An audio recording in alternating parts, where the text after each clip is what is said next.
സ്വസ്ഥരായിട്ട് ഒരു മനുഷ്യനെ കാണുന്നില്ലല്ലോ പഠിച്ചോനെ. കഴിഞ്ഞ ഞായറാഴ്ച കസ്റ്റമർ വന്നു. ഇവളെ ഞാൻ മനസ്സിൽ വിചാരിച്ചതേ ഉള്ളൂ. ഒരു ഏകദേശം ഇച്ചിരി വണ്ണുള്ള ചേട്ടനാ. എനിക്ക് തോന്നുന്നു 10-38 വയസ്സ് കാണും. എന്നിട്ട് അത്യാവശ്യം നല്ല വണ്ണുള്ള ചേട്ടനാണ്. ദൈവമേ ഇവിടുന്ന് നാശമാക്കും. ഇവനോട് ഞാൻ പറഞ്ഞു ഡ്രസ്സ് മാറ്റിയിട്ടിട്ട് കമഴ്ന്ന് കിടന്നോളം പറഞ്ഞു.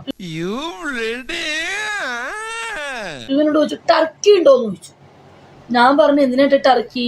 ചേച്ചി ടർക്കി താ, എനിക്ക് നാണാന്ന് പറഞ്ഞേ. എനിക്ക് നാണാവുക ചുമ്മാ സത്യം. അപ്പൊ ഞാൻ ചോദിച്ചു എന്തിനാ ടർക്കിയുടെ ഒക്കെ ആവശ്യം? എന്തായാലും എനിക്ക് സാധനം കാണാനുള്ളതല്ലേ. ടർക്കി എന്തിനാ ചേട്ടാന്ന് വെച്ചു. ചേച്ചി ഞാൻ ഫസ്റ്റ് ടൈം ആണ്, എനിക്ക് ഭയങ്കര ചമ്മലാണ്.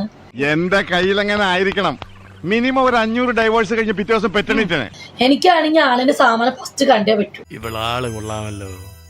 ഞാൻ അവന്റെ കൈ എടുത്ത് മാറ്റി CMS റേസൊക്കെ സങ്കടം വന്നു. സങ്കടം ഞാൻ അവന്റെ കൈ പിടിച്ച് മാറ്റി പെടാൻ മോനെ ഇച്ചിരി ഉള്ളടാ. തങ്കക്കുടവേ നമ്മൾ ഈ നാണം കേട്ടല്ലോ. ഞാൻ ഇത്രയോ ഉള്ളടാ അതിന്റെ സാധനം. കണ്ടിട്ട് നാണിപ്പോനാന്ന് തോന്നണു. നമ്മള് സാധനം നമ്മൾ ഇങ്ങനെ പിടിക്കുക. ഇതെനിക്ക് 2 വിരലിന്റെ ആവശ്യം മതി. ഇതിങ്ങനെ നാണക്കേടായല്ലോ. ഇത് പിന്നെ ഇങ്ങനെ ഇങ്ങനെ കുറെ തട്ടി എഴുന്നേക്കണ്ടേ. എഴുന്നേറ്റ വലുതാവോന്ന് അറിയില്ല. വയസ്സായി വരികയല്ലേ, കുറച്ച് കൊയപ്പെടുത്തിട്ട് നല്ലോണം ഒരു പിടുത്തം പിടിച്ചാൽ മതി സലീമേ. ഞാൻ വിചാരിച്ചു കണ്ടപ്പോ സാധനം ചെറുതാന്ന്.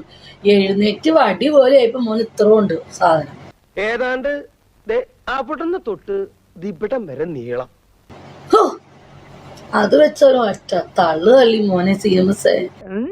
ഞാൻ വിചാരിച്ച പോലല്ല സാധനം ചെറുതാണെങ്കിലും പൊന്നു മോനെ സർവീസ് എന്ന് പറഞ്ഞ പൊളി. പൊളിന്നിട്ട്